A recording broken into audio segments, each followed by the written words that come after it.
Construction project environment है। अब कस्तो हुन्छ भने हामीले कुनै पनि प्रोजेक्ट कम्प्लिट गर्नको लागि प्रोजेक्ट म्यानेजर अथवा हामी इन्जिनियरहरूले अगाडिबाट आएका कुराहरू हेर्दै आयौँ है। कन्स्ट्रक्सन भनेको के हो, म्यानेजमेन्ट भनेको के हो, कन्स्ट्रक्सन भनेको के हो, कन्स्ट्रक्सन म्यानेजमेन्ट भनेको के हो होइन।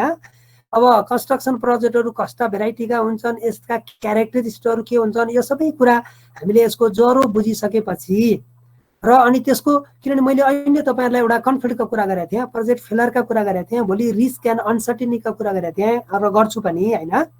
ती चिजहरूलाई, त्यसका सबै कम्पोनेन्टहरूलाई we must be very much clear है। एभ्री कम्पोनेन्टलाई हामीले क्लियरली ह्यान्डल गर्यो, त्यसको क्यारेक्टर बुझ्यो भने बल्ल we can manage the project है। तपाईँले ठ्याक्कै भन्नुपर्दा यो सब्जेक्टलाई तपाईहरुले एउटा पढ्ने मार्क्स ल्याउने त्यो त ठीक छ है, पढ्नुपर्छ मार्क्स ल्याउनुपर्छ, त्यसको लागि नो कन्फ्युजन। तर यसका चिजहरूलाई इम्प्लिमेन्टेसन गर्दै आत्मसात गर्दै जाँदा भोलि एउटा पर्फेक्ट प्रोजेक्ट म्यानेजर बनेर प्रोजेक्टलाई सक्सेस गर्दा तपाईँ गभर्मेन्ट सेक्टरको होस् अथवा पब्लिक प्राइभेट सेक्टरको प्रोजेक्टमा काम गर्दा तपाईँले लार्ज एमाउन्ट अफ मनीलाई सेभ गर्नुहुन्छ है। एउटा मैले अब त्यो भूमिका बाँध्दैछु अहिले। त्यसै कारण अब कन्स्ट्रक्सन प्रोजेक्ट इन्भाइरोमेन्ट के हुन सक्छ त, अझै भित्र त्यहाँ भित्रका स्टेक होल्डरहरू र कन्स्ट्रक्सन प्रोजेक्टलाई असर पार्ने चिजहरू के हुन सक्छन् भनेर हामीले बहुत क्लियरली हेर्नुपर्छ। हुन त तपाईहरुले अघिल्लो प्रोजेक्ट इन्जिनियरिङमा नि पढ्नुभयो, त्यहाँ केही चिज आएका छन्, त्यसैको केही रिभिजनहरू हुन्छन्। मैले यहाँ एउटा डायग्राम देखाएँ। डायग्राममा के छ त भने एलिमेन्ट्स अफ अर्गनाइजेसनल इन्भाइरोमेन्ट अथवा कन्स्ट्रक्सन प्रोजेक्टको इन्भाइरोमेन्ट हो है। त्यसमध्येमा होल अर्गनाइजेसनको इन्भाइरोमेन्ट देखाउन खोजेको हामीले है। जस्तो अब यसमा के छ त, बिचकोमा हेर्नु त के छ है, इन्टरनल इन्भाइरोमेन्ट भनेको छौँ हामीले कोरमा राखेका छौँ है। अब यसको व्याख्या पछि हामी गरौँला। यहाँ लेखिएका छन् वर्डहरू, यहाँ के हुन्छ, कोरमा ओनर्स हुन्छन्, बोर्ड अफ डाइरेक्टर हुन्छन्, इम्प्लोइज हुन्छन्, कल्चर हुन्छ। यसमा इन्टरनल इन्भाइरोमेन्टमा यिनीहरू हुन्छन् है। इन्टरनल इन्भाइरोमेन्ट भनेपछि अब तपाईँले के बुझ्नुहोस् भने इन्टरनल इन्भाइरोमेन्ट राम्रो भएन, उनीहरूको रिलेसनसिप राम्रो भएन भनेदेखि हाम्रो प्रोजेक्ट सक्सेसफुली अगाडि बढ्न सक्दैन, किनभने अब यी स्टेक होल्डर यहाँ छन्।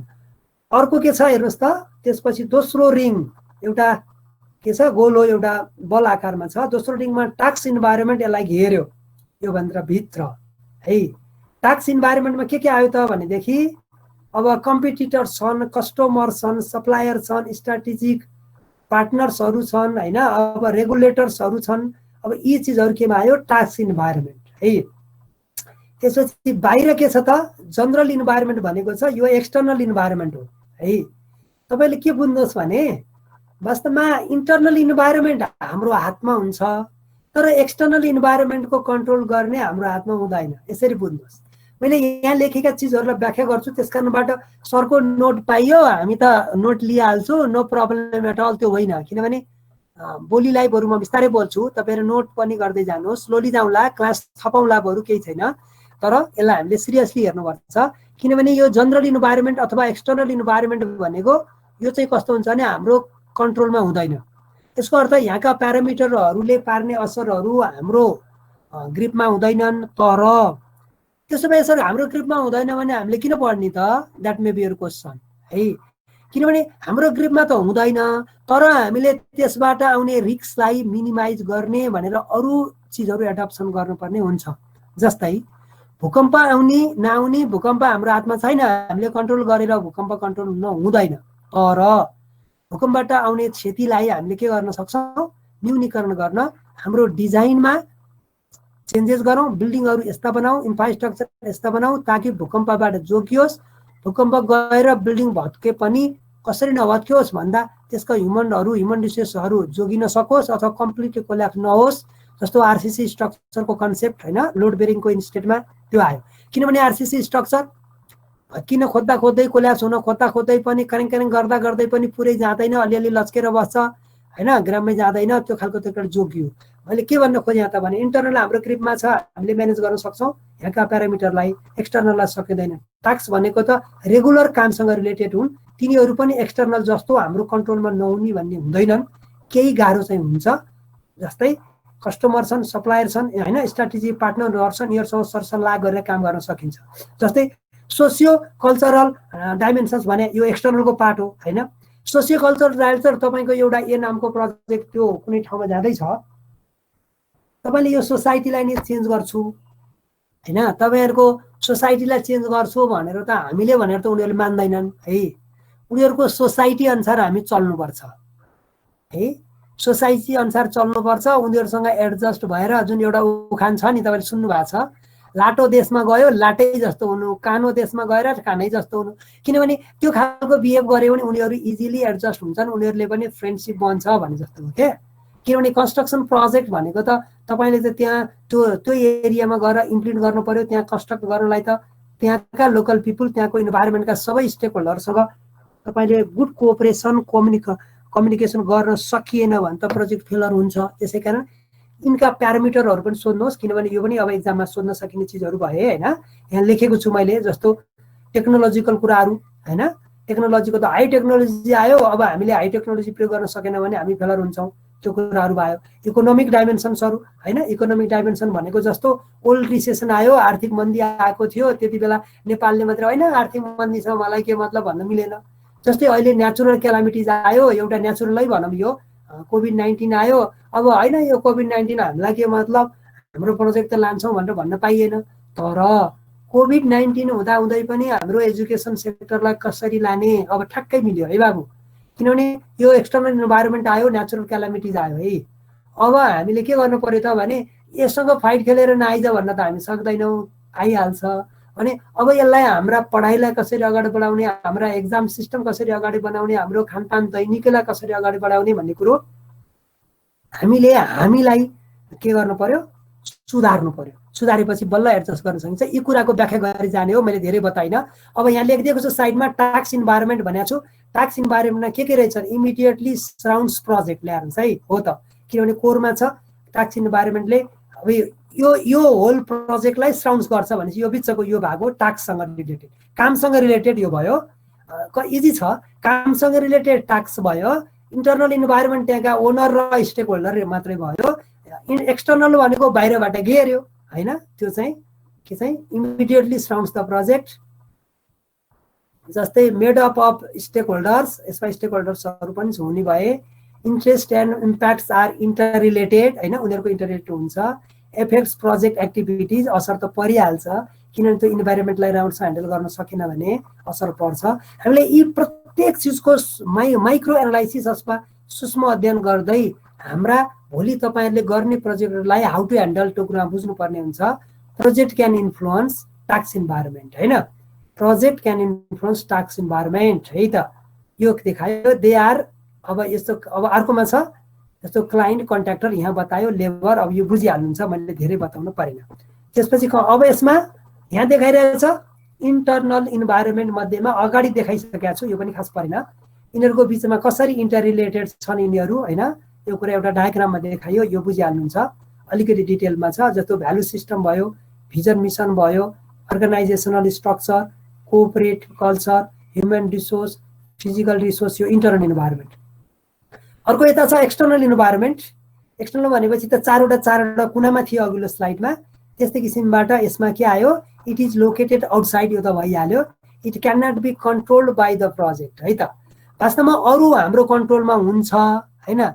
जस्तो अब इन्टरनल इन्भाइरोमेन्ट हैन, टास्क इन्भाइरोमेन्ट हाम्रा ग्रुपमा हुन्छन्, तर यो हुँदैन है, प्रोजेक्टले कन्ट्रोल गर्न सक्दैन, अरूमा प्रोजेक्टले कन्ट्रोल गर्न सक्छ, इन्टरनललाई चाहिँ सक्छ। It provides opportunities and threats to the project, बस है।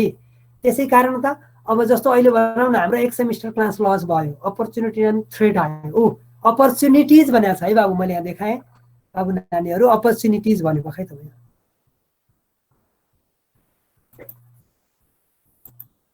अब यहाँ अपर्च्युनिटिज भन्यो होइन, यी एन्ड थ्रेट दुइटै छ। जस्तो अब के भयो, कोरोनाले हामीलाई अपर्च्युनिटी नै ल्यायो, किनभने सुरुमा त थ्रेटै ल्यायो होइन। अब थ्रेटलाई हामीले के गर्छौँ भनेदेखि अपर्च्युनिटीको रूपमा पनि युज गर्ने भने भोलि सहज हुनसक्छ, किनभने तपाईँहरू घरमै बसेर आनन्दले आफ्नो घरको खाना खाएरै पढ्न पनि सक्नुहुन्छ, अपर्च्युनिटी हो होइन। अब थ्रेड त के भयो, कम्प्युटर छैन, नेट छैन भन्दा भन्दै बिजुली हामीले ल्याएर हुँदैन, एक्सटर्नल रूपबाट बिजुली हाम्रो कन्ट्रोलमा छैन हैन, त्यसले गर्दा ती चिज थ्रेट आयो। अब यो चिज पनि तुलना गर्दै जानुहोस्, बुझ्नुहुन्छ। The forces in the external environment के छन् त भन्दा economic forces, technological forces, political legal forces, socio cultural. हेर्नुहोस् है, अब यहाँ तपाईँले यहाँ हेर्नुहोस् त लास्टमा इकोनोमिक र टेक्नोलोजिकल। इकोनोमिक भनेको बाहिरको इकोनोमीले हामीलाई असर पर्छ, जस्तै अहिले कोरोनाले ओल्डको इकोनोमी पनि अब फेरि मन्दीमा जान्छ, त्यो त छुट्टै भइहाल्यो है। जस्तो मैले पहिल्यै भनेको थिएँ, रियल इस्टेट बिजनेस अमेरिकाको फेलर भएर इकोनोमी फेलर भएको थियो, त्यो त छुट्टै कुरो छँदै थियो। तर यहाँ के आयो त, यो कोरोनाले त धेरै कुरा ल्यायो। इकोनोमिकमा थ्रेट ल्यायो होला, टेक्नोलोजीलाई अपर्च्युनिटी बनायो होला। सुनिरहनु भएको छ है, किनभने टेक्नोलोजी युजमा अपर्च्युनिटी दियो, बाध्यता बनाएर गर्नै पर्ने बनायो होइन, इकोनोमीलाई त थ्रेट दियो है। त्यस्तै किसिममा पोलिटिकल लेगर, पोलिटिकल छुट्टै हो, लेगल छुट्टै हो। मैले धेरै व्याख्या गर्दिनँ यसमा, किनभने अगाडि नै पढाएको थिएँ। पोलिटिकल र लेगललाई पोलिटिकल लेगल एउटैमा राख्यो थोरै बनाउनलाई, तैपनि पोलिटिकल र लेगल एक्सेस। लेगल एक्सेस भने सरकारका कानुनहरू, रुल एन्ड रेगुलेसन्सहरूका कुराहरू आए होइन। ती चिज पनि गभर्मेन्टले यति भ्याट लाउने, यति ट्याक्स लाउने, यस्तो यति हुन्छ, यो चिज बाहिरबाट यो मेटेरियल कन्स्ट्रक्सन मेटेरियल ल्याउनलाई यति हामीले के अरे चाहिँ कस्ट बढायौँ भन्यो भने हाम्रो हातमा छैन, त्यो प्रोजेक्टलाई अटोमेटिकली कस्ट बढ्छ। त्यसै पोलिटिकल, यहाँको पोलिटिकल अनस्टेबिलिटी भइदिँदा पनि हाम्रो प्रोजेक्टलाई असर पर्छ है, त्यो भयो। अर्को सोसियो कल्चरल भनेको छ है बाबु, तल हेरौँ। सोसाइटी भनेको सोसाइटीसँगको एउटा इन्ट्रेस्ट हुन्छ होइन, सोसाइटीले त्योसँग रिलेटेड कल्चरहरू मन पर्छ कि पर्दैन होइन, त्यो कुरा हुन्छ। जस्तै एउटा एक्जाम्पल, जस्तो हाम्रो मेलान्चीको पानी काठमाडौँ ल्याउँदैछौँ, अब तपाईँहरूलाई बुझ्ने एक्जाम्पल भएको हुनाले बार बार त्यही भनिरहेको हो। अब त्यसमा कस्तो छ भने सोसाइटीले मेलान्चीको मान्छेको ठुलो मेलान्ची खोला जान्थ्यो, त्यहाँ उनीहरूले विभिन्न तरिकाले के अरे चाहिँ पशुपालन होइन, अरू सिँचाइका कामहरू, पानी घट्टा चलाउने कामहरू सोसाइटीले गरेथ्यो आफ्नो तरिकाले, नेचुरली उनीहरू बसिरहेका थिए सोसाइटी।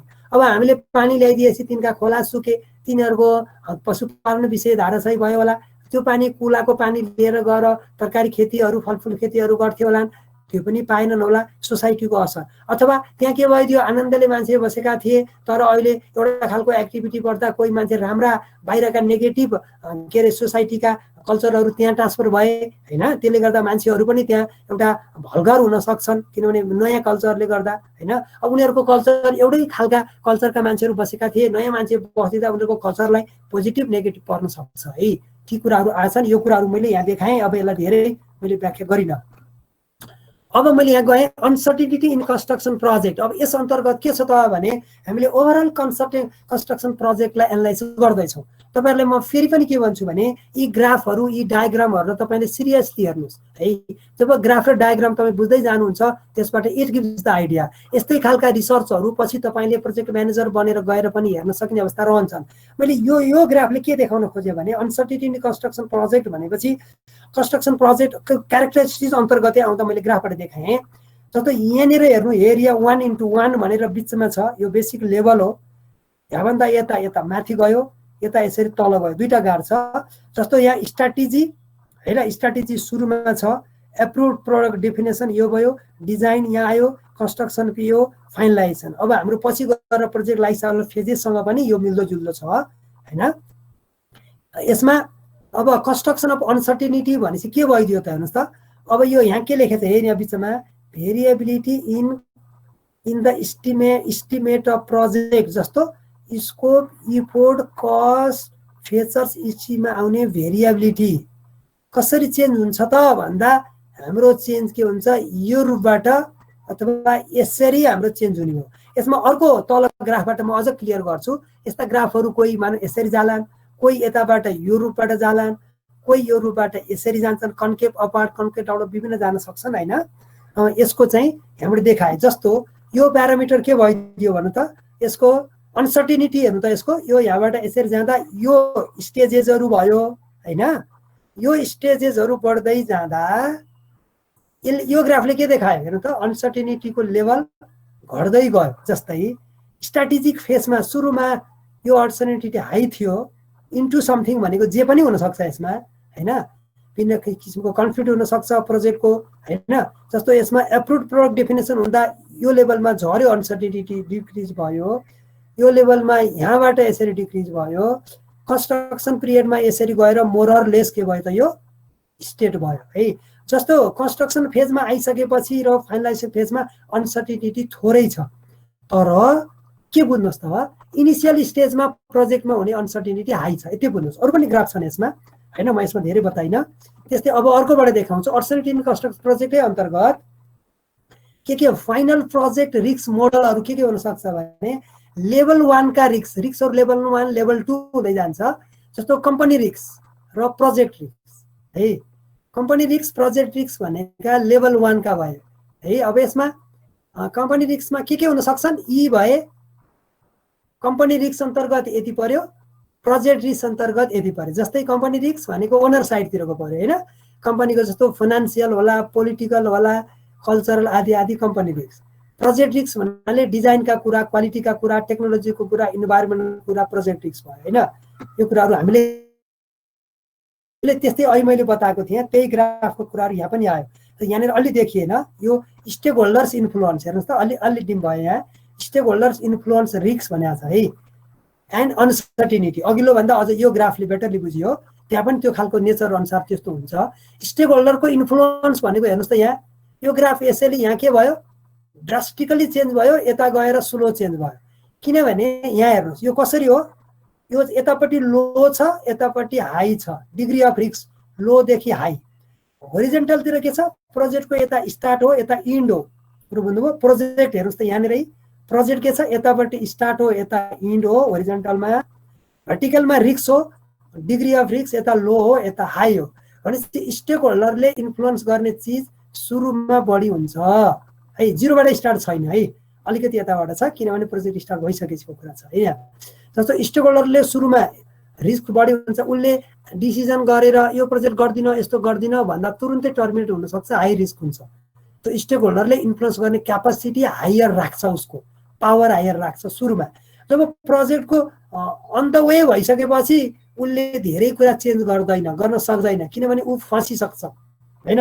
तर केही चिज डिजाइनमा चेन्जेस उसले गर्न सक्छ।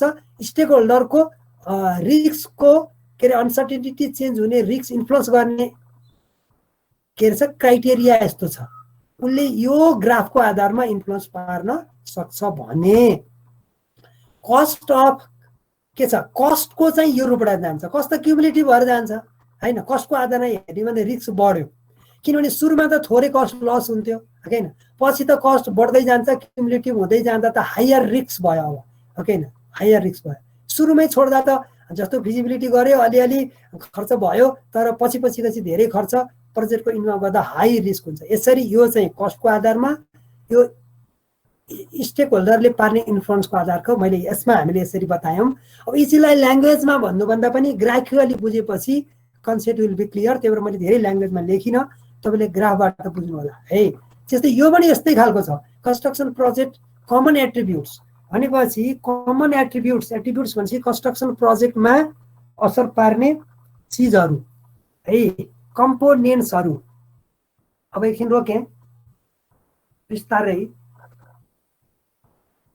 कमन एट्रिब्युट्सहरू के छन् त भन्दा, अब यहाँ हेर्नुहोस् है, बिस्तारै हेरौँ यसलाई, किनभने मेनी थिङ्स आर हियर। एउटै ग्राफमा धेरै चिज छ, किनभने रिसर्चबाट निक्लेका चिजहरू हुन्। अब यहाँ स्टार्ट छ प्रोजेक्टको होरिजेन्टलतिर, यहाँनिर के गर्यौँ हामीले, एउटा ब्रेक साइन दियौँ ताकि यो धेरै लामो हुन्छ, आवश्यकता परेन भनेर, किनभने यसलाई कन्टिन्युअस लाइन दिएको अझै फर्दर छ भनेर। त्यसपछि यहाँ प्रोजेक्ट टाइम यता भयो, स्टार्ट भयो, यता प्रोजेक्ट अनगोइङ छ है। अब यतापट्टि के छ त, level of influence on cost. राम्रो छ हेर्नुहोस् है, दुईटा छ यहाँ, यो डबल के छ, यो चाहिँ इन्टिग्रेटेड ग्राफ हो बाबु यो है। यतापट्टि लेफ्ट साइडमा छ level of influence on cost, right साइडमा के छ, कन्स्ट्रक्सन कस्ट छ है। यो चाहिँ कन्स्ट्रक्सन कस्ट यता छ, यता इन्फ्लुएन्स गर्ने कस्ट, यतापट्टि लाग्ने कन्स्ट्रक्सन कस्ट हो यो राइटतिरको। अनि अब यसमा के आइदियो, यो माथिल्लो ग्राफ के को यहाँबाट हेर्नुहोस् त, एबिलिटी टु कस्ट इन्फ्लुएन्स। अहिले पनि आएको थियो, मैले स्टेक होल्डर्सको कुराहरू आएको थिएँ। एबिलिटी अफ इन्फ्लुएन्सको यो कर्भ हो। तपाईँहरू केमा के कन्फ्युजन नहुनुहोस् भने, भएका स्टेक होल्डर सबैले कस्टमा इन्फ्लुएन्स गर्न सक्ने क्यापेसिटी हुँदैन, एउटै हुँदैन है। स्टेक होल्डर के हुन सक्छन् रे प्रोजेक्टमा, हामीले भन्यौँ ओनर होला, कन्ट्र्याक्टर हुन्छ, डिजाइनर हुन्छ, कन्सल्टेन्टहरू हुन्छन् हैन। भनेपछि त के रहेछ हेर्नुहोस् त, ability to influence the cost डिफ्रेन्टको छ यहाँ। जस्तै कन्सेप्चुअल प्लानिङ एन्ड फिजिबिलिटी स्टडिजको बेलामा के छ त, कस्ट इन्फ्लुएन्स गर्ने चान्सेस बढी हुन्छ, किनभने त्यति बेला त चेन्ज गर्न सकिने, अब धेरै राम्रो बनाऊँ अथवा कमको बनाऊँ त्यति बेला बढी हायर चान्स छ। त्यस्तै डिजाइनको बेलामा त्यति धेरै चेन्ज गर्नु मिल्दैन, किनभने यहाँ खर्च भइसक्यो भन्ने हुन्छ। प्रोक्युरमेन्टको बेला पनि धेरै चेन्ज गरिँदैन, डिजाइनिङ भएर आइसक्यो, केही चिज मन परेन भने अर्कै किनिन्छ, डिजाइन लाइन चेन्ज गरिन्छ, पछि पनि फर्किन्छ। तर त्यस्तै किसिमबाट अब यताबाट प्रोक्युरमेन्ट बेला आयो, अब यहाँ पुग्यो यो, अब स्टार्टअप भनेपछि त यहाँबाट स्टार्ट भएपछि अपरेसन एन्ड मेन्टेनेन्स भनेको यहाँ प्रोजेक्ट कम्प्लिट भयो, अपरेसन एन्ड मेन्टेनेन्समा त अब के हुँदैन, यो कस्ट जति लाग्छ त्यहाँ इन्फ्लुएन्स यो गर्ने नगर्ने होइन, गर्नुपर्ने मेन्टेनेन्सको गर्नै पर्यो। तर यहाँ त अब्जेक्ट नै चेन्ज गर्न सकिन्छ, त्यो चेन्ज गरिसकेपछि कस्ट के हुन्छ, फरक पर्छ है कस्ट फरक पर्छ नि अब्जेक्टिभ चेन्ज गरेपछि। त्यो मध्ये डिफ्रेन्ट स्टेक होल्डरको डिफ्रेन्ट क्यापेसिटी हुन्छ। यसमध्येमा यो त कुन फेजमा कति क्यापेसिटी हुन्छ, यो फेज वाइज बतायो यसले है, स्टेक होल्डर वाइज बताएन। अब यो कन्स्ट्रक्सन कस्ट त हामीलाई थाहा छ, यस कर, तपाईँले प्रोजेक्ट इन्जिनियरिङ पढ्नुभयो, यो यस कर हो है। यो यस कर भनेको जुनसुकै नेचरको कस्टलाई पनि, जुनसुकै नेचरको प्रोजेक्टको पनि एउटै हुन्छ यस करको नेचर है। किनभने सुरुको बेलामा कस्ट स्लो इन्क्रिज हुन्छ, किनभने स्टार्टिङ बेला हो। जस्तै बिल्डिङ बनाएर तपाईँले साधारण के गर्नुहुन्छ, सर्फेस क्लियर गर्नुहुन्छ हैन, सर्फेस क्लियर गरेर मोबिलाइजेसन गरेर एक्सकाभेसन गर्दा त के हुन्छ, सर्टेन समयसम्म धेरै कस्ट लाग्दैन। जब त्यहाँ के अरे फर्मको काम भइसकेपछि कास्टिङको कामहरू हुन्छ, त्यसपछि कस्ट एकदमै बढ्छ है, थोरै समय धेरै कस्ट बढ्छ। त्यसपछि जब फाइनल फिनिस भएर साधारण हुन्छ नि अरू होइन, इन्डिङको काम हुन थाल्छ, यहाँदेखि यहाँ छ, यहाँ त प्रोजेक्टै कम्प्लिट भइसक्यो होइन, 100% प्रोजेक्ट कम्प्लिट भयो। त्यसपछि यहाँ के हुन्छ भने कन्स्ट्रक्सन कस्ट पनि स्लो मात्रै बढ्छ, किनभने फाइनली नाप जाँच गर्ने छुटपुटको सामानहरू बनाउनलाई धेरै पैसा लाग्दैन। तर यो बिचको कस्ट भनेको हेभी हुन्छ। त्यसै कारण इङ्ग्लिसको के अरे अक्षर यस आकारको भएको यस कर्व हो। यो जुनै पनि नेचरको प्रोजेक्टको लागि हामीले प्लट गर्दा एउटै नेचर हुन्छ, जुन तपाईँले अगाडिपट्टिको प्रोजेक्ट इन्जिनियरिङमा पनि होइन के पढाउनु भयो, त्यहाँ BCWS, BCWP, ACWP भनेर होइन अर्न भ्यालु एनालाइसिसमा गर्नुभएको छ। तिनै चिजहरूमा यो रूपबाट असर पार्छ है प्रोजेक्टमा भनेर के एट्रिब्युटहरू आउँछन् भनेर हामीले देखायौँ। त्यस्तै ability to influence the final cost over project life. अब यो पनि ऐकैसँग ऐको एउटा मैले माथिको देखाएको उही करको नेचर, अघिल्लो र यसको नेचर यही नै हो। यहाँ यसलाई अझ क्लियरली त्यही मात्रै हाइलाइट गऱ्यौँ होइन। कन्सेप्चुअल प्लानिङमा होइन यसमा के हुन्छ त भने प्रोजेक्ट लाइफमा इन्फ्लुएन्स हायर इन्फ्लुएन्स हुन्छ। इन्फ्लुएन्स भनेको चेन्ज गर्न सकिन्छ। डिजाइनको बेलामा कम हेर न यो कर कसरी बढ्यो, करको नेचर कहिले कुनै करको नेचर यसरी यो कन्केभ माथि भएर आयो, अर्को यसरी कन्भेक्स टाइपको पनि हुनसक्छ होइन। यो चाहिँ किनभने सुरुमा एकदम ऱ्यापिडली डिक्रिज हुन्छ होइन, पछि गएर प्रोजेक्ट कम्प्लिट हुने बेलामा के हुन्छ त यी थोरै मात्रै इन्फ्लुएन्स हुन्छ। हेर्नु न, स्टार्टअप प्रोजेक्ट यहाँ हो, कम्प्लिट अफ प्रोजेक्टमा यहाँ स्लो हुन्छ, यो नेचरमा जान्छ यिनीहरूले भनेर बताइयो।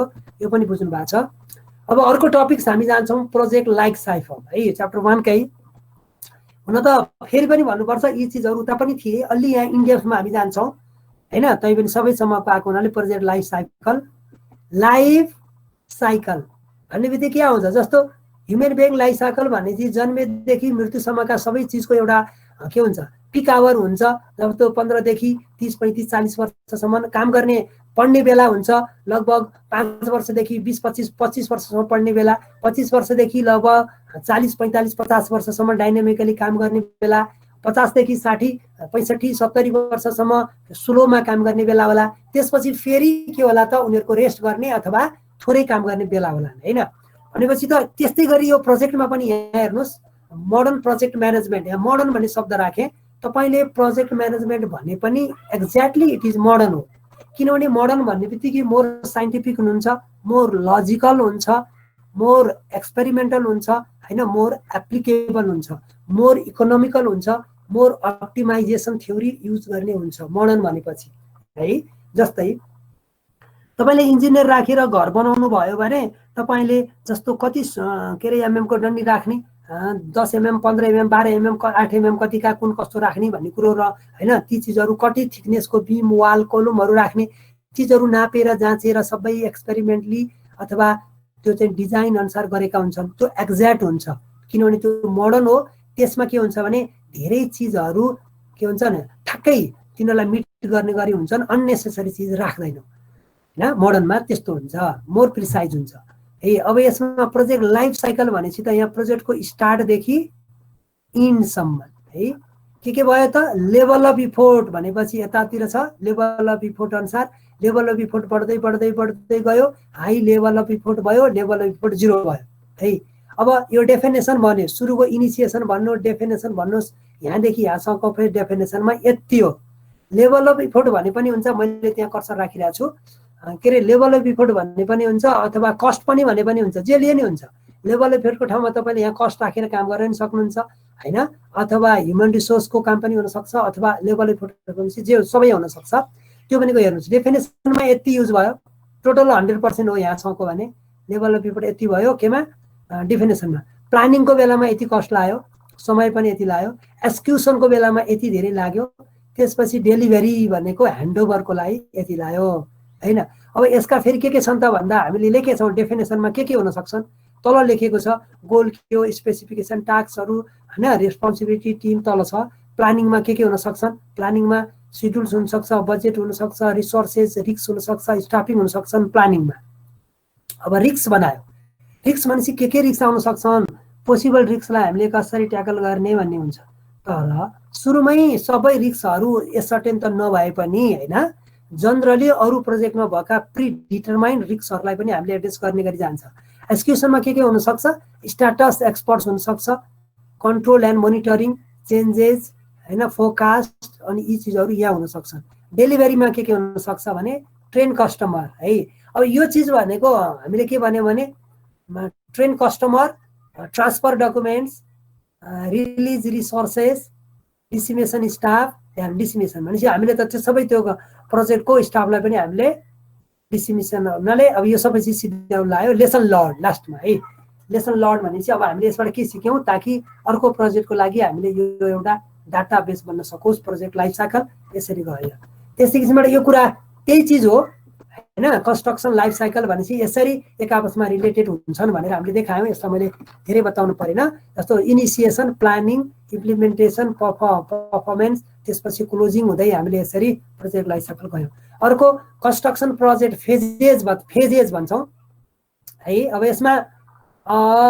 यो पनि लगभग यसकरकै रूपमा हो यो फेज जस्तो फेज 1 है फेज 1 कन्सेप्ट सी लेखेको कन्सेप्टको सी अथवा कन्सेप्टको सी हो फेज 2 प्लानिङ डी लेख्यो किन भन्दा डेभलप हो प्लानिङ भनेको डेभलप गर्ने हो त्यही भएर यसलाई हामीले CDEF भन्यौँ नि छोटकरीमा CDEF भन्यौँ त्यसैसँग मिलाउनलाई सी भनेको कन्सेप्ट डी भनेको डेभलप ई भनेको एक्जिक्युट एफ भनेको फिनिस हैन तर माथिपट्टि यसलाई यसरी पनि भन्न सक्यौँ डेभलपको बेलामा यति हुने भयो एक्जिक्युसनको बेलामा यो हुने भयो ट्रान्सफरको बेला यो हुने हो माथि पनि आएको छ यसलाई हामीले ग्राफको रूपमा हामीले देखायौँ र यी चिजहरू यहाँ पनि क्लियरली व्याख्या गरेका छन् हैन त्यो उस्तै हो मोरलेस नो डिफरेन्स है कन्स्ट्रक्सन प्रोजेक्ट म्यानेजमेन्ट फेजेसमै देखाउँदा पनि अब तिनकै व्याख्याका रूपमा हुने अब जस्तो इनिसिएसन भने इनिसिएसनमा यो स्टेप आयो डेफिनेसन त्यहाँ पनि छ डेफिनेसनमा यो स्टेज आयो लन्च अर एक्जिक्युसनमा यो स्टेप आयो है त्यसपछि पर्फर्मेन्स कन्ट्रोलमा यो आयो है पर्फर्मेन्स एन्ड कन्ट्रोल पर्फर्मेन्स कस्तो छ र कन्ट्रोलिङमा यो आयो हैन प्रोजेक्ट क्लोजमा के आयो पोस्टमोर्टेम अनि त्यसपछि रेस्पोन्डिङ प्रोजेक्ट पञ्च लिस्ट यो तयार गरेर बुझाउने यिनीहरू पनि अभिव्याख्या भएका छन् केही कुराहरू अब तिमीले अलिकति यसलाई डिटेलमा हेर्नलाई हामीले यता देखायौँ अब कन्स्ट्रक्सन प्रोजेक्ट म्यानेजमेन्ट फेजेस फेरि अब यसको डिटेलिङ हेर्दा उनै हुन् यसको अलिकति डिटेलमा हामी जानुपर्छ प्लानिङ फेज अन्तर्गत designing phase procurement phase construction phase हैन यो चिज यहाँबाट हेर्नुहोस् it will be understandable easily है हेर्न सक्नुहुन्छ अनि अर्को phase wise responsibility in construction project है अहिले ग्राफमा पनि हामीले देखाएको थियौँ जस्तो फेजमा के छ फिजिबिलिटी फेजमा कसको रेस्पोन्सिबिलिटी हुन्छ त भन्दा ओनरको किनभने त्यति बेला त्यति बेला अरूको त्यति धेरै रेस्पोन्सिभ हुँदैन, किनभने उसले त के गर्ने, कस्तो खालको प्रोजेक्ट बनाउने भनेर उसले सोचेको हुन्छ, अरूसँगको कोअपरेसन भएको हुँदैन। डिजाइनिङको बेला के हुन्छ, अब ओनर डिजाइनरकोमा जान्छ, ओनर डिजाइन अफिस अथवा डिजाइनर अफिसले दुईटाको रेस्पोन्सिबिलिटी इन्टिटिज रहन्छ रेस्पोन्सिबल। कन्स्ट्रक्सनको बेलामा त के हुन्छ, अब त कन्ट्राक्टर नि आयो, ओनर डिजाइन अफिस र कन्ट्राक्टरको रेस्पोन्सिबिलिटी बढ्यो। अपरेसन एन्ड मेन्टेनेन्समा ओनर हुन्छ, मेन्टेनेन्स कन्ट्राक्टरको रेस्पोन्सिबिलिटी हुन्छ। डिमोलिसिङमा के हुन्छ त, डिकमिसनिङमा के हुन्छ, ओनर हुन्छ, ओनरले पेमेन्ट दिने हो, त्यो अनुसारको रेस्पोन्सिबिलिटी बढ्छ है। Project management in A ration unified process है। रेसन भने यसमा के छ त भने अब यी पनि project initiation, project solution, project implementation, project culture, यो पनि के कसरी गर्न सकिन्छ भने देखाएको छ। अब यी चिजलाई मैले धेरै व्याख्या गरिनँ किनभने अगाडि नै आएका चिज छन्। जस्तो प्रोजेक्ट सल्युसन प्लानिङमा के गर्यो त, स्ट्रक्चर टेक्निकल सल्युसन निकाल्यो, सिलेक्ट भेन्डर निकाल्यो, गर्यो, प्रिपेयर द प्रोजेक्ट प्लान बनायो, स्ट्रक्चर बिजनेस सल्युसन, त्यसपछि establish customer contact, prepare project, यी चिजहरू यहाँ बुझिन्छ, यिनीहरू त्यसरी गयो। त्यस्तै प्लानिङ, अब त्यसपछि यसैको प्लानिङ प्रोसेस आयो। प्लानिङमा प्लानिङ प्रोसेस ग्रुपहरूमा के हुन्छ त प्लानिङमा, अब म पछि देखाउँछु प्लानिङ भनेको के हो, के हुनसक्छ, यसको अब्जेक्टिभ के हो त म अहिले देखाउँछु। यो ओभरअल ग्राफ छ, यसको व्याख्या बिस्तारै पछाडि हुन्छ। अब प्लानिङ फेज अफ कन्स्ट्रक्सन, यसमा गयो प्लानिङ। अब key outputs of the phases के हुनसक्छ त भन्नाले key outputs of this phases, planning भन्ने बित्तिकै त हामीले यसका प्लानिङबाट के निस्किन्छ त भन्दा, जस्तो हामीले अगाडि पढेका थियौँ, जस्तो प्रोजेक्टमा डब्ल्युपिएस बनाउने कुराहरू होइन, सिड्युल बनाउने कुरा, बजेट तयार गर्ने कुरा, रोल एन्ड रेस्पोन्सिबिलिटी डिटरमाइन गर्ने कुरा होइन, कम्युनिकेसन प्लान बनाउने, कहिले मिटिङ बस्ने, के गर्ने, अनि त्यसपछि डेभलप रिस्क प्लान होइन, के चिज हुनसक्छ, कसरी सेटल गर्ने होइन, त्यस्तै किसिमबाट स्कोप स्टेटमेन्ट, अनि टेस्ट प्लानहरू बेला बेलामा कहिले कति काम भयो टेस्ट हेर्ने, डिटर्मिनेसन अफ क्रिटिकल पाथ बनाउने, यी चिजहरू होइन यो फेजका प्लानिङ फेजका होइन यसका चाहिँ की आउटपुट्सहरू हुन् यिनले। त्यस्तै किसिमबाट अब क्लोजिङको मैले अगाडिपट्टि बिचका प्रोसेसको त माथिबाट बताएँ, यी दुईटालाई अलिकति हाइलाइट गरेर फेरि देखाएको। क्लोजिङमा हुन त अहिलेको केसमा पनि थियो क्लोजिङमा के गर्ने।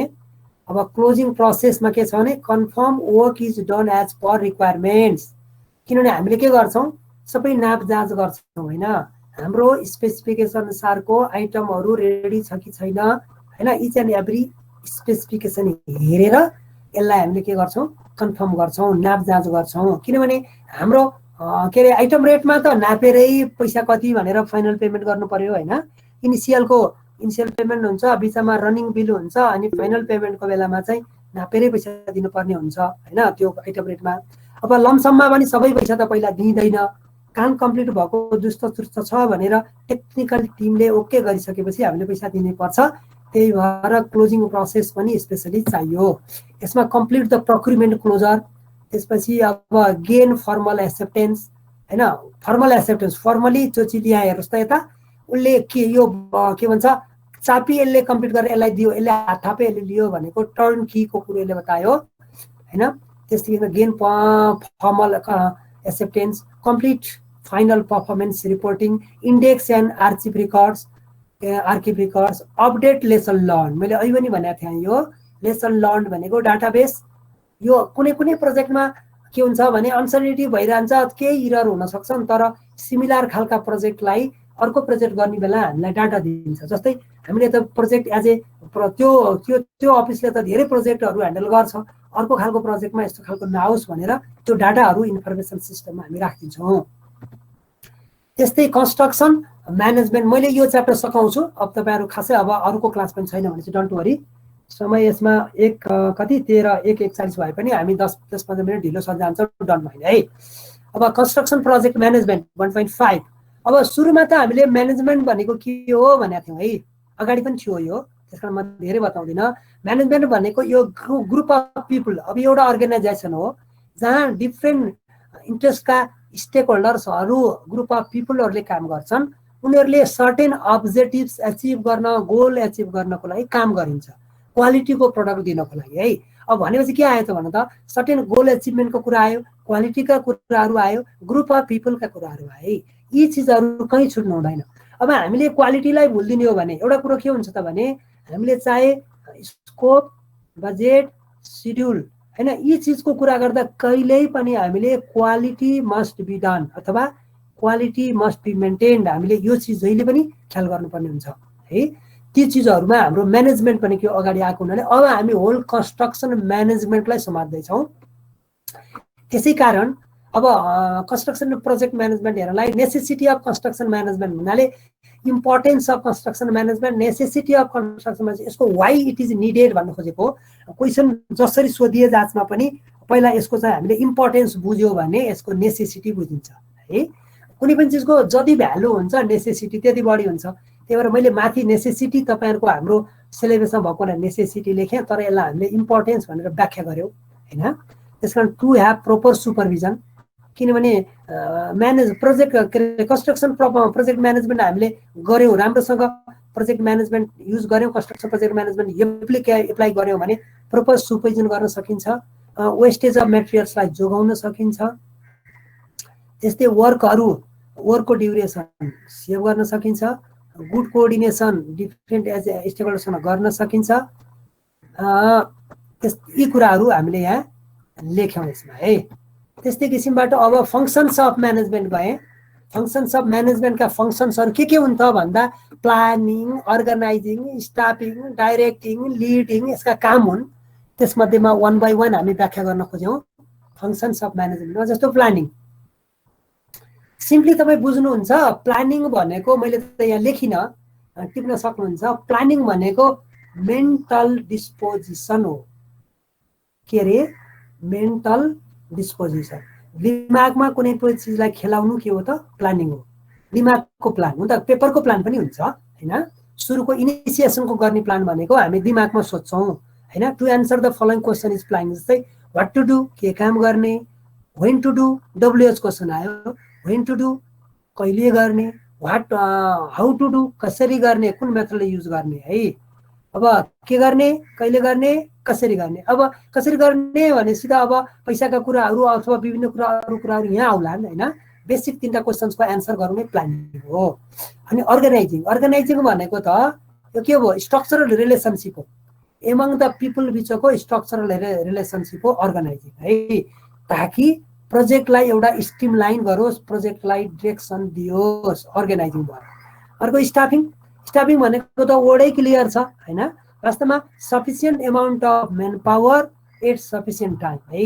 तपाईँले के बुझ्नुहुन्छ भने right people, right place, right time. मैले लेखेँ होइन यहाँ होइन, त्यो चिज भने right people, right place, right time. यो म्यानेजमेन्टको प्रिन्सिपलमा यो पर्छ होइन। अथवा स्टाफिङ भनेको के हो त, स्टाफिङ भनेको right people, right place, right time होइन। के अरे एउटा क्यापेबिलिटी अनुसार उचित समयमा मान्छे एलोकेट गर्नु स्टाफिङ भयो। Selection of right person to different job staffing. Directing involves the motivation, guidance and supervision. Directing भनेको होइन मोटिभेसन गर्ने, उसलाई काम गर्न ऊर्जा दिने, गाइडेन्स दिने, सुपरभिजन। किनभने जब मोटिभेसन गर्न सकिँदैन भने पेमेन्ट दिएर, स्यालेरी दिएर अथवा मात्रै पनि मान्छेले काम गर्दैन, इनर्जाइज हुँदैन है। जस्तो मोटिभेसनको सानो एक्जाम्पल दिन्छु।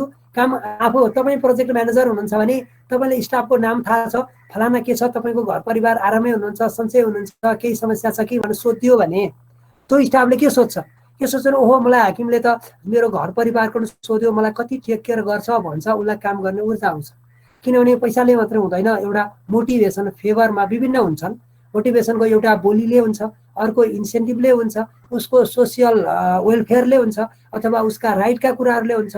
उसलाई एस्योरेन्स भन्नाले विभिन्न के अरे चाहिँ फ्युचरको सर्टेनिटीका कुराले हुनसक्छ। गाइडेन्स भनेको त गार्जियनसिप दिने हो। सुपरभिजन भनेको उसलाई चाहिने टेक्नोलोजीहरू दिनेलाई सुपरभिजन कुराहरू आयो। Directing leading the employees of the organisation भन्नाले and leading the employees of the organisation, यो के हो त डाइरेक्टिङ हो। अब कन्ट्रोलिङ, यसो हेर्दा त कन्ट्रोलिङ भनेको त यसलाई खुम्च्याएर राख्नु, बन्धनमा ल्याउनु जस्तो लाग्छ, त्यस्तो होइन। कन्ट्रोलिङ भनेको राइट ट्र्याक दिनु कन्ट्रोलिङ हो। जस्तो it is the monitoring of progress achieved in comparison with planned programme. मैले यहाँ कालो गरिन छु। मोनिटरिङ अफ प्रोग्रेस, एकातिर प्रोग्रेस एचिभ, अर्कोतिर प्लान्ड प्रोग्राम हुन्छ। तिनीहरूलाई to identify the areas of deficiency so that remedial measures may be taken भन्न खोजेको मतलब काम गर्दै जाऊँ, कुनै प्रोजेक्ट गर्दै जाऊँ, केही चिजमा भनेअनुसारको काम प्रगति भएन अथवा पैसा पुगेन अथवा रिसोर्स पाइएन भने अब त्यसलाई के गर्ने भनेर सोच्नु पनि एउटा कन्ट्रोलिङ भयो। त्यस्तै किसिमबाट फङ्सन्स अफ म्यानेजमेन्ट, हुन त माथिपट्टि हामीले अहिले भन्यौँ प्लानिङ, अर्गनाइजिङ, कन्ट्रोलिङ, लिडिङ यो म्यानेजमेन्टका फङ्सन्स हुन्। यसमा मेजर कुराहरू तपाईँलाई किनभने एक्जाममा लेख्दा त तपाईँलाई अलि नपुग्ला भनेर मैले यो टपिक पनि लेखिएँ होइन। तिनै चिजलाई प्लानिङ अन्तर्गत के पर्छ, अर्गनाइजिङमा के पर्छ, कन्ट्रोलिङमा के पर्छ, लिडिङमा के पर्छ, यो चाहिँ तपाईँ यसबाट हेर्न सक्नुहुन्छ। अब साइन्टिफिक अब धेरै बाँकी छैन, scientific method of construction management भन्यो। अब साइन्टिफिक मेथड हुन त हामीले कन्स्ट्रक्सन म्यानेजमेन्ट भन्ने बित्तिकै हामीले साइन्टिफिक मेथडकै रूपमा यसलाई बुझ्नुपर्छ, मोडर्न म्यानेजमेन्ट भनेरै बुझ्नुपर्छ। तैपनि साइन्टिफिक मेथड भनेपछि यसको एम के होला? एम भन्दाखेरि टु इन्स्योर म्याक्सिमम प्रोडक्टिभिटी हो त, किनभने यो अलरेडी अन्डरस्टुड होइन। पढ्नु भनेकै म्याक्सिमम आउटपुट निकाल्ने हो अथवा रिसोर्सको अप्टिमाइजेसन गर्नु हो होइन। किनभने कुनै पनि चिज इन्जिनियरलाई घर बनाउन लाउनुको अर्थ थोरै कस्टले मोर ड्युरेबल बलियो घर बनाउनु हो होइन। आखिरीमा साइन्टिफिक म्यानेजमेन्ट अझ, तर यो त कन्स्ट्रक्सन म्यानेजमेन्ट भनेको त सबै रिसोर्सेसहरू अर्गनाइजिङ स्टाफिङ भएर ती सबै चारवटा प्यारामिटरको एकमुष्ट चिज नै के अरे चाहिँ कन्स्ट्रक्सन म्यानेजमेन्ट भएको हुनाले यसले के गर्छ त भन्दा इन्स्योर म्याक्सिमम प्रोडक्टिभिटी दिन्छ, त्यसको इन्स्योर गर्छ।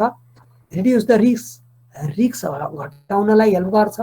It applies various tools and technique जस्तो सिपिएम, पट, टाइम कस्टेड अफ होइन, यो त हामी पछि पढ्छौँ, सिपिएम कट गऱ्यौँ। त्यस्तै अरू पनि भेरियल टुल्स एन्ड टेक्निक्सहरू प्रयोग गर्छ जसले गर्दा हामीले के गर्छ कामलाई इफेक्टिभली ह्यान्डल गर्न सक्छौँ प्रोजेक्टलाई। यो एम हो। यो यसमा प्रिन्सिपल अफ साइन्टिफिक म्यानेजमेन्ट, हुन त एम पनि मा पनि चिज छन्, तर पनि अब उसको प्रिन्सिपलले के भन्छ भने वर्क स्टडी होइन। त्यसपछि टास्कको planning, work study, task planning, selection and training of staff होइन, सिलेक्सन गर्ने, छान्ने र ट्रेनिङ पनि दिने होइन, त्यो चाहिँ त्यसमै पर्यो। टुल्स एन्ड मेटेरियल्सहरूको applicability, management and workers relationship राख्ने है।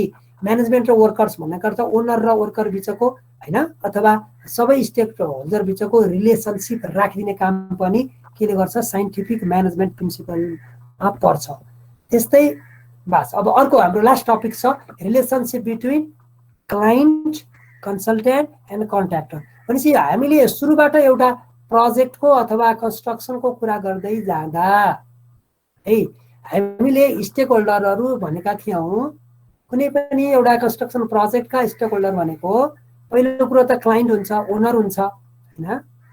त्यसपछि जसले के गर्छ, ओनरले उसले पैसा दिन्छ र उसको स्पेसिफिक अब्जेक्टिभ हुन्छ। त्यो स्पेसिफिक अब्जेक्टिभलाई कन्सल्टेन्टले के गर्छ, डिजाइनरले डिजाइनमा अथवा पेपरमा उतारिदिन्छ यसमा। त्यसपछि यसले पेपरमा उतारेको चिज यसको इन्ट्रेस्टलाई फुलफिल गर्न कन्ट्र्याक्टरले काम गर्छ। वास्तवमा भन्नै पर्छ यो रिलेसनसिप भन्ने वर्ड अब हाम्रो नेपालको मैले ब्याकबाइट गर्न खोजेको होइन। हाम्रो प्र्याक्टिसमा के छ भने वास्तवमा क्लाइन्ट, कन्सल्टेन्ट र कन्ट्र्याक्टरको बिचमा राम्रो रिलेसनसिप हुन सकेन। तपाईँले बुझ्नु भएको छ, किनभने ओनर के सोच्छ, अब कन्सल्टेन्टले डिजाइनरले मैले त एउटा डिजाइन गरिदिने हो, बनाइदिन्छु, अब कन्ट्र्याक्टरले काम गर्छ ठिकै छ भन्छ, ऊ एउटा आफ्नो रेस्पोन्सिबिलिटी हुन्छ उसको होइन, एउटा तरिकाले काम गर्छ होइन। ओनरले भन्छ मलाई चिज चाहियो, ठिकै छ मलाई चाहियो भनेपछि चाहियो बनाइदिन्छ भन्छ। तर कन्ट्र्याक्टरले के गर्छ, उसले आफ्नो जति सक्छु मैले अब आफू पनि सेफ साइडमा बसेर काम गरिदिन्छु भन्छ। तर यिनीहरूको बिचको त्यति राम्रो रिलेसनसिप भएको हामी कहाँमा त्यति प्र्याक्टिस छैन। यसको अर्थ छँदै छैन भन्न खोजेको होइन होइन, किनभने डेभलपिङ कन्ट्रीहरूमा त्यति राम्रो विकास हुन सकेको छैन। जब यो तिनटाको बिचकोमा टिम वर्क एप्रोच हुँदैन, मैले त्यहाँ लेखेको छु there must be teamwork approach among the three parties. मेन कुरा यही छ, teamwork approach. Teamwork approach भनेको के हो भने एक आपसमा सहयोगी भावना चाहियो है। यहाँ त के हुन्छ भने क्लाइन्ट र कन्सल्टेन्टको रिलेसन रहन्छ होइन, क्लाइन्ट र कन्ट्र्याक्टरको रहन्छ, फेरि कन्ट्र्याक्टर र कन्सल्टेन्टको रहन्छ। तर इच आपसमा एउटाको दुइटैसँग अर्काको अर्कैसँग त्यति रहँदैन। जनरली क्लाइन्ट र कन्सल्टेन्टको काम हुन्छ, क्लाइन्ट र कन्ट्र्याक्टरको काम हुन्छ। अहिले हाम्रो अलिकति ब्याड प्र्याक्टिसमा के हुन्छ भने काम गर्न लगाउँछ कन्ट्र्याक्टर र क्लाइन्टले, यी दुईटाको रिलेसन देखाउँछन्, त्यसपछि यसको र यसको रिलेसन हुन्छ, तर कन्सल्ट्यान्ट र कन्ट्र्याक्टरको खासै रिलेसन देखिँदैन क्या हाम्रो प्र्याक्टिसमा। त्यो नभइसकेपछि के हुन्छ भने कन्फ्लिक्ट बढ्छ। कन्सल्टेन्टले कन्ट्र्याक्टरको अनुसार त्यो अनुसार सिरियसली डिजाइन गर्दैन भने कतिपय चिज कन्ट्र्याक्टर क्लियर हुँदैन। क्लियर नभइसकेपछि कन्ट्र्याक्टरले के गर्छ, चिज त बनाउँछ तर उसले आफूले जे बुझ्यो त्यही बनाउँछ, भइसकेपछि अनि उसलाई कन्ट्र्याक्टरसँग कन्फ्लिक्ट हुन्छ, किनभने उसको इच्छा अनुसारको बन्दैन। नभनेपछि यो क्लाइन्टले के भन्छ, तैँले किन राम्रो नबनाइदिएको, यो चिज मेरो जस्तो भन्ने जस्तो भएन भनेर कन्ट्र्याक्टरलाई भन्छ, ब्लेम लाउँछ। त्यसपछि फेरि त्यसले के भन्छ, होइन नि म त यस्तै छ भन्छ, भनेपछि अनि फेरि झगडा कसको सुरु हुन्छ त भने क्लाइन्ट र कन्सल्टेन्टको झगडा हुन्छ।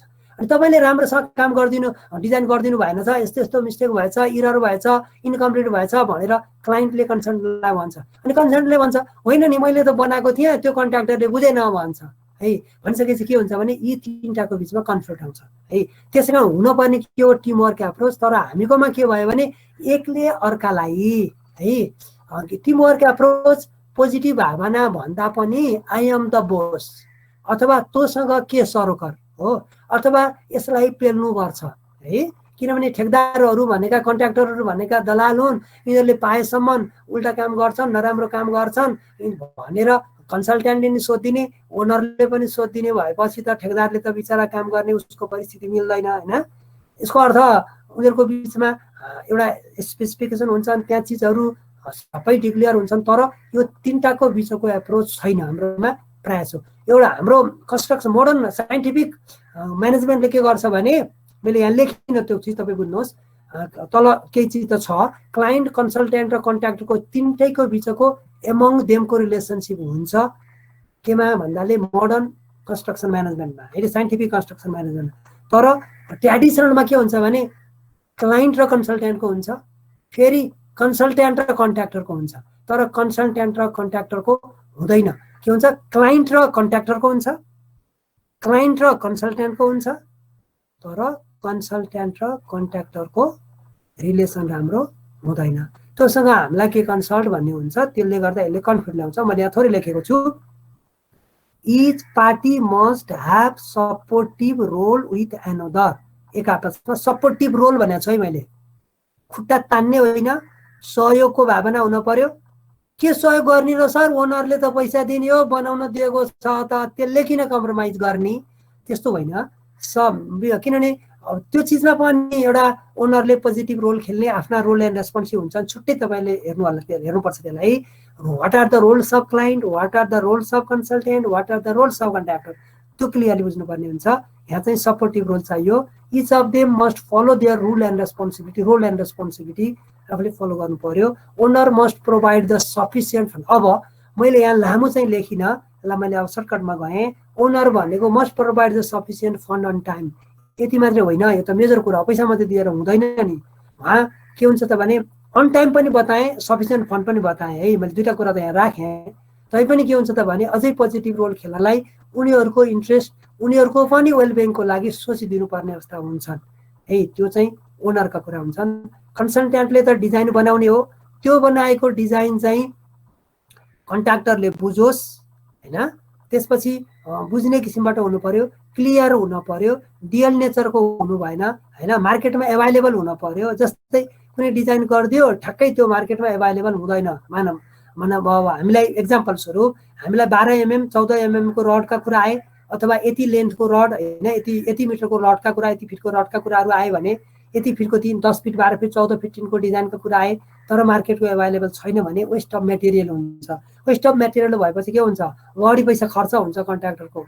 बढी पैसा खर्च गरेपछि के हुन्छ, उसलाई घाटा पर्ने कन्डिसन हुन्छ। घाटा पर्ने कम भएपछि घाटा त उसले पर्छ, काम त गरिदिन्छ नि, होइन। जब कुनै पनि चिज भिक्टिम हुन्छ, अल्टिमेटली त्यसको असर प्रोजेक्टमा पर्छ, प्रोजेक्टको क्वालिटीमा पर्छ, प्रोजेक्ट कम्प्लिसन टाइममा पर्छ। त्यसै कारण हामीले भन्यौँ प्रोभाइड द सफिसियन्ट फन्ड भन्यौँ। त्यसपछि यसमा as per interest of owner कन्सल्ट्यान्टको, कन्ट्र्याक्टर सुड कम्प्लिट दि के छ execution work maintaining quality and schedule saving cost होइन। कन्ट्र्याक्टरले त ओनरको इन्ट्रेस्ट अनुसार डिजाइन गरिएको चिजलाई मिनिमम कस्टमा मिनिमम कस्टमा हैन अब सकाउँछु मिनिमम कस्टमा ओके सकाउने गरी कन्ट्र्याक्टर लाग्नुपर्छ भनेपछि यो चिज सक्यो होला भनिसकेपछि अब यो चिज भनेपछि यसरी हामीले